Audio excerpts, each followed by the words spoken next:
Hi, everyone. Welcome to another episode of Spotlight on CS Ops. I'm here with my wonderful co host, Matthew Lind. Hi, Matthew. Hello, Jean. Great to see you. Great to see you as well. And today we have the wonderful pleasure of speaking with Jessica Palmer. Hi, Jessica. Hello, how are you guys doing? And just in a way of a bit of an introduction, Jessica and I first met working together at PTC when she was a CS leader, Mhm. running teams of CSMs. And she was willing and able to join the CS Ops team and did a lot of work in driving out programs and figuring out, what is going to help the CS team to operate better and be more productive in their day. She's since worked with wonderful companies like VMware, Live Person, and she's got, an amazing background and social life that is unbelievable. And can't wait to get into some of that as well. But yeah, welcome to the show, Jessica. It's a pleasure to have you here today. Yeah, I am incredibly excited to be here. I'm thankful that you guys reached out. I love talking about customer success operations. I love talking about it just organically. And so this is like a perfect forum for that. That's so Awesome. So let's go there. Let's go there. Why? Why do you love talking about CS ops and why organically?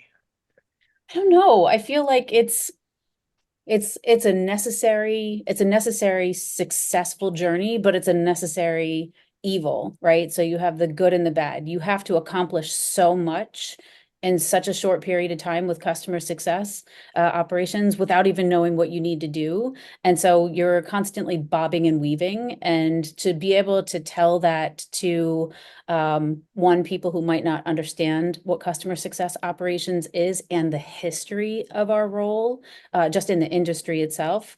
And then more importantly, to be able to kind of advocate and educate others, primarily on the pre-sale side of the world, what it is we do just helps kind of create that stickiness in the organization. And I like talking about things that I feel confident in, and that's customer success operations. And you're Yeah. someone like knowing you a little bit, before this whole podcast thing, like you're someone that is clearly incredibly passionate about like helping others and helping them become better at, what they do in their day to day. Like, has that always been a passion of yours, or is that something that's always been part of your DNA? Oh, 100%. Nothing of my knowledge is mine, right? It's sharing is caring. That's kind of like my bumper sticker. So if I learn something along the way, I want to make sure that my CSMs know it. When I was a manager of CSMs, or when I moved into the ops role, it was what peripheral groups need to have a better understanding of what we do or what we're trying to do. And so, it's constant sharing. And then you learn along the way because once they see that you are a trusted source, then they start to share it with you.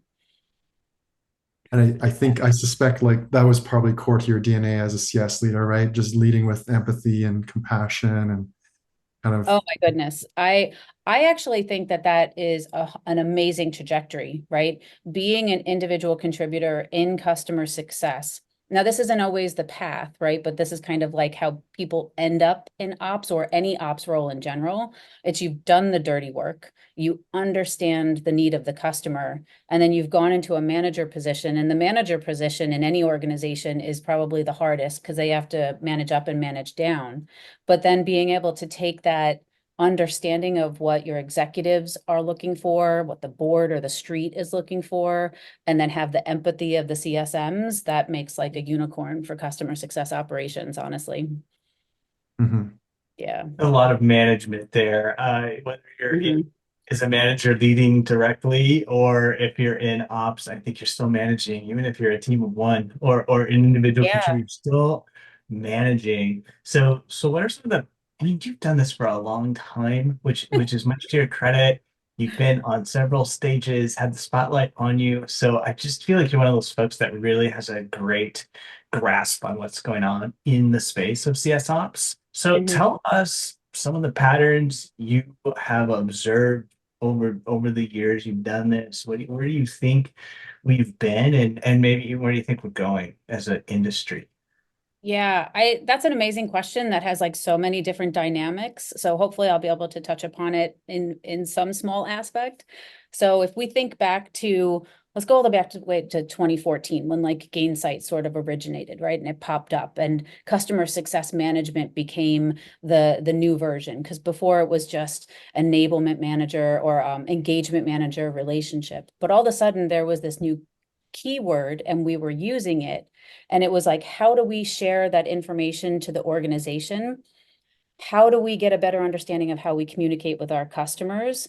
And the way that we talk and approach them ended up being the customer journey or the voice of the customer or just data analytics associated with that. So that for me was where I started to see the aha moment of this is something that actually is a group.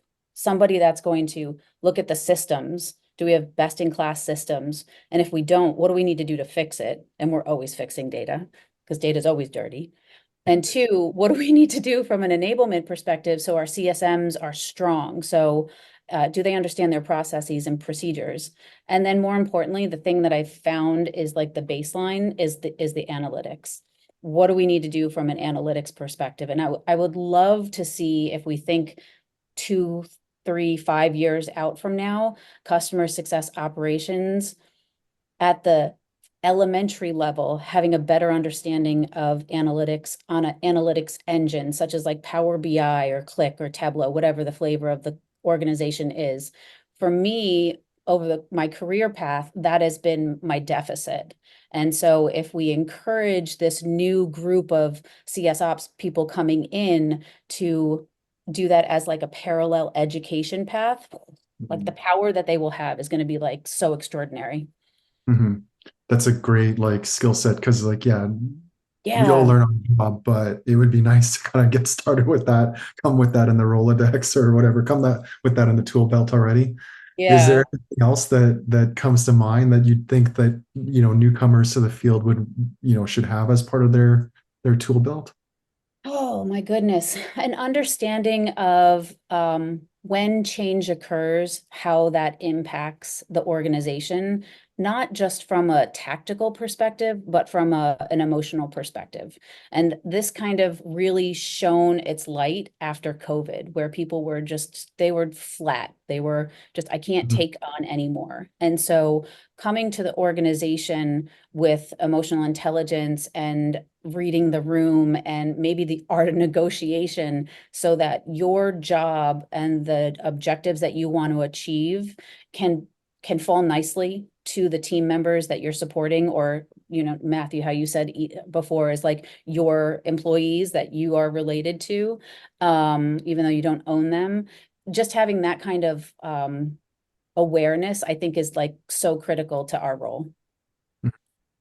I love this angle about emotional intelligence, or I've seen, I can't remember who it is. They talk about EQ. There's IQ and EQ. Uh, Yes. I've, Yeah. now that I've said it, I can't credit the originator of that. But it's funny. I was talking with a CS ops leader the other day, and they were saying, "I'm so irritated with my CSMs because we rolled out a new process and it's great, and the tooling is just spot on." And about half of them get it, and about half of them sort of digging in their heels. And I Mhm. said, "Well, you got half. And how long Yeah. has it been since you rolled out this change?" And they said 7 days. And I said, "You got half in 7 days? I think you might be ahead of the curve right That's a now." win. Yeah, that's a win. So I think we don't have to go wall to wall 100%, 100% of the time, but those wins, that momentum, if you will, that we generate, and but I love what you say about reading the room. Like, and I encouraged this person. I said, "Hang in there. If the first half get great results, the second half will come along." Yeah, exactly. And even if it doesn't come along, that's okay. We just pivot and we go somewhere else. Like it's that has to be like a core, like intrinsic part of your DNA, like to be able to accept the failure and then move on. Because my husband is in the military. What Let me rephrase that. My husband is a Marine. He no longer serves in the Marine, but once you're a Marine, you're always a Marine. And the Marines motto is overcome, adapt, and improvise. And so like for me, that is operations 100%. Mhm. Mhm. Any tips like for driving change management that you've found successful, like that you've used with like in that situation, like that Matthew, and maybe this is some tips for that person. That's Um, right. They're out there listening, I bet. They are, yeah. So I'm a uncomfortably big advocate of TikTok only because my memory can only take small spans anymore. But Simon Simic is on TikTok, and if you haven't heard of him before, Simon Simic, I highly suggest you guys go out there and listen to him. And he has this really great bit where he talks about how we need to target the Gen Z or even the Gen Alpha generation coming in, because they're going to think so differently and so dynamically with how we approach change management or just work in general. And what's nice is it ties very complementary to how we have previously approached the older generations like the Gen Z or the Gen X and the millennial. It's one, understanding the room, two, understanding that not everybody learns the same way. And so I think with change management, you need to have the traditional Word document and you need to have the PowerPoint that has a little bit more pizzazz to it. But then you also need to be able to have those quick snippets of information, particularly in the tools that we use, that just navigates them through exactly what they need to do, because not everybody is going to want to read that Word document. And so, yes, that requires a little bit more work, but I think you get a higher adoption rate at the end of the day. mhm. Sounds suspiciously like digital CS, which I know is a big item in our entire space of customer success, right? Of meeting, Yeah, what is this? Maybe if I use different words, it's meet our customers where they're at in the way that they want to be met. And I think exactly. as we said a couple times on this podcast, the CS ops is in that very same chair, that exact same chair when it comes to the customer success team. Yeah, absolutely. I mean, they are our customer, right? So we are only successful if we have them at the end of the day. Yeah.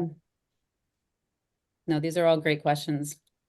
Big The Simon Sinek fan, by the way. I appreciate. I don't follow him on TikTok. I haven't quite ventured into the TikTok space yet for many of the reasons that you might expect. But I really enjoy Simon. So, and he's a big EQ guy, I think, as well. Or Yeah, I don't know if he uses those words, but he's in that space certainly. very, very much so.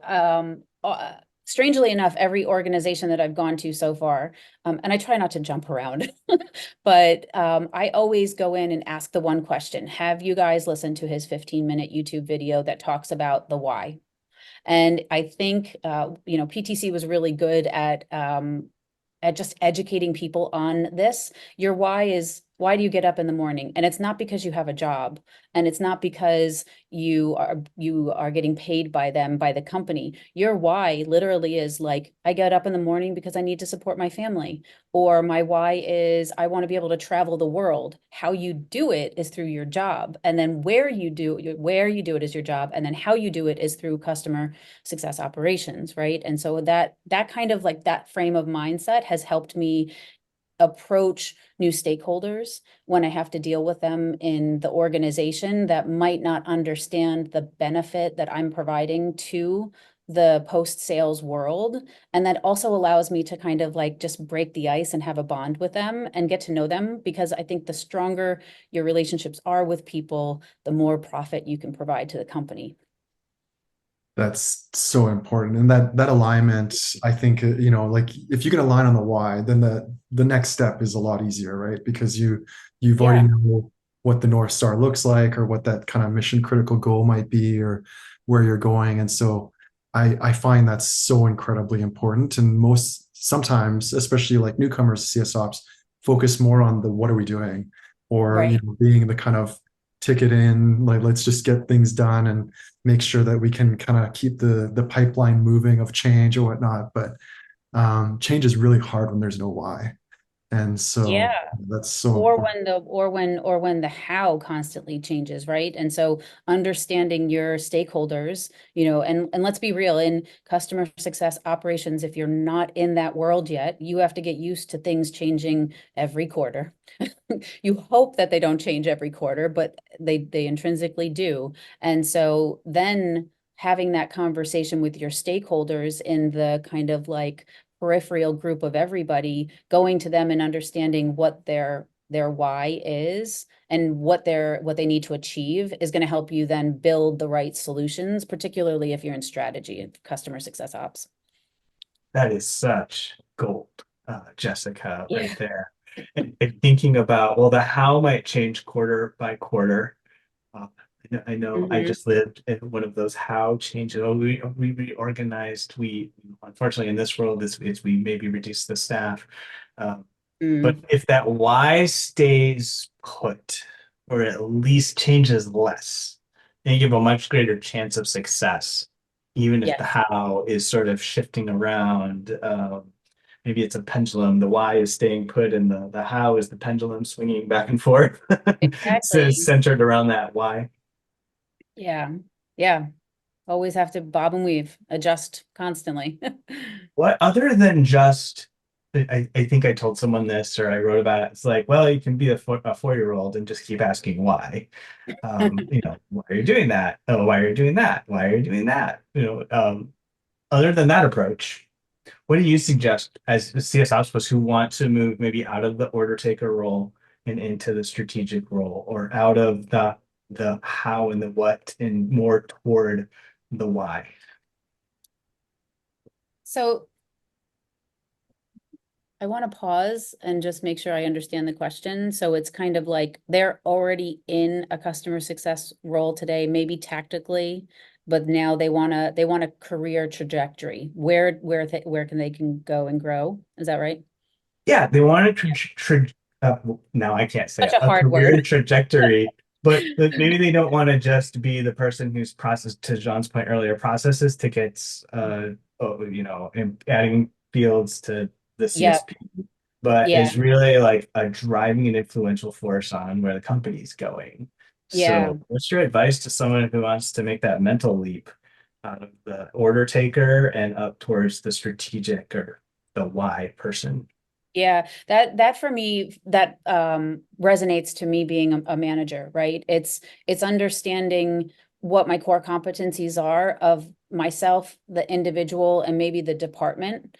And then acknowledging where the deficits might be from a resource perspective. So is there an opportunity? And this is where you have to have like an open conversation with your manager. Is there an opportunity for you to join a project so that you get that visibility? Let's just say they shadow first, but then is there the opportunity for them to be part of the actual project and contributor of it? That's really difficult in small organizations where you're like, we only have these type of people and everybody's kind of marching in their own direction. So in the smaller organizations, I suggest that they take a project that they think needs help and they just run with it on the sidebar and then share that to their manager and be like, hey, in my spare time, I think I can make improvements. What do you think about that? And I loved when my employees did that with me because one, it shows curiosity, two, it shows drive, and then three, it also shows stickiness to them wanting to make the business better and the industry better. And so that would be my guidance. One, talk to your manager, see if you can find a pet project to kind of latch onto. And then if not, tell them that that's your career goal for your yearly personal objectives, and hopefully you have a manager that works with you on that. That's Free work super. is always good work. And I love just, yeah, taking an initiative. Like there's so much that you can learn, there's so much that you can grow.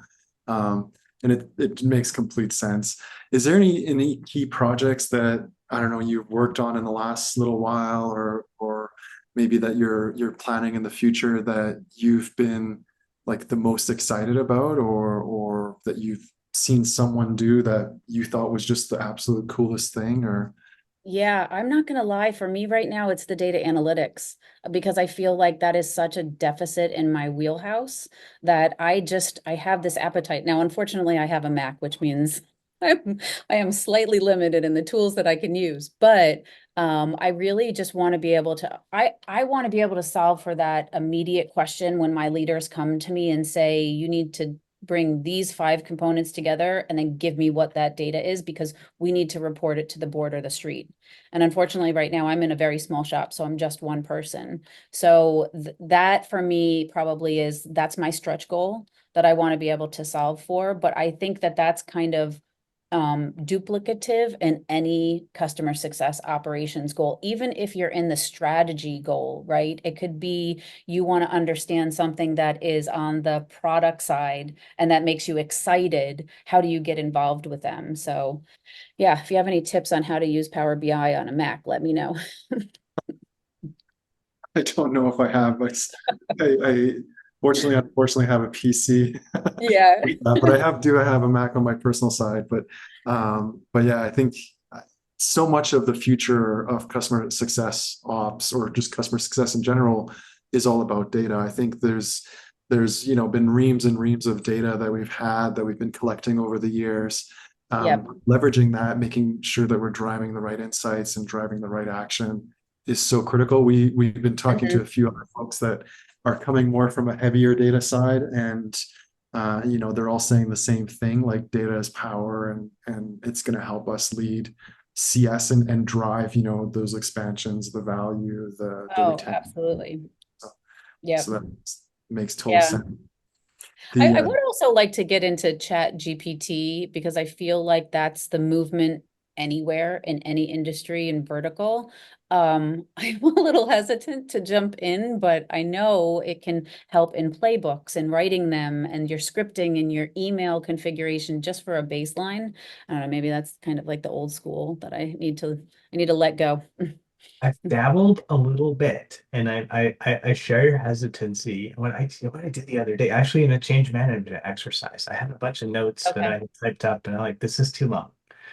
And I actually just Yeah. it didn't contain proprietary information. I just put my change into ChatGPT, and I'm like, summarize this in 30 words or less in 3 bullet points. How would it Oh, change? And I was like, oh, that's really that's a good. win. And there, you know what? There were like four pieces of it that I tweaked just a little. I'm like, well, I'm going to put a different word in there. But to sort of get from square one to square three, Hmm. it's awesome. Yeah. And then you're like, oh yeah, okay. I've bridged the gap or the block that I was faced with, and okay, now I can go explore some more. Well, you've sold me on it, so now I'm gonna have to try it. Okay, I we get no commissions.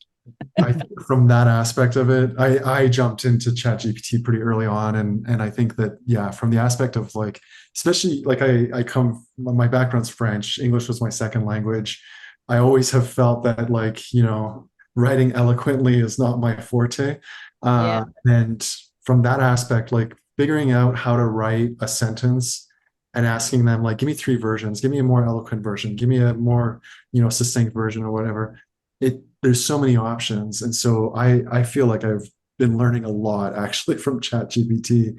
But the really cool aspect of it is, there's all these art versions now, art generation, and so Mhm. I've actually been looking at art for our house, and I'm convincing my wife that we need, like, AI art, and not, something that was made a AI long art. time That's ago. awesome. I'm a nerd at heart, though, so I really love the latest and We can't greatest. have that ordinary art in our house, honey. We No need Picasso AI art. anymore. No, we need AI Picasso. Yeah, exactly. It'll be unique, and no one else in the world will have it. So it's super cool. I Jessica, love it. tell us, before we end the show here, but tell us a little bit more about what do you like to do on your spare time, and kind of what makes you tick. I think I know where you're going with this. So normally in people's spare time and downtime, they go to the beach and they do something relaxing. I actually work for a company that produces large scale electronic dance music events.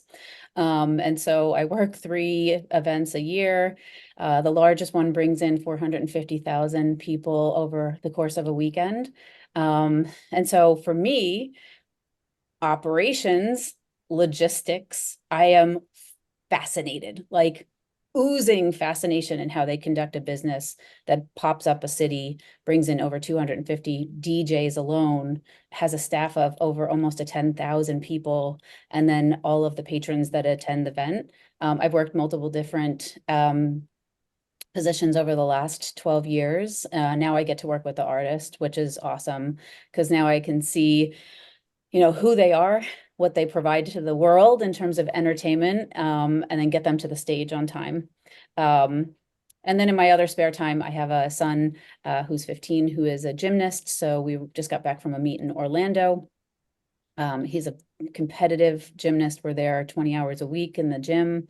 And then I have a 17-year-old son who is very much into like gaming, which is most boys, teenage boys. And then a husband and 2 dogs.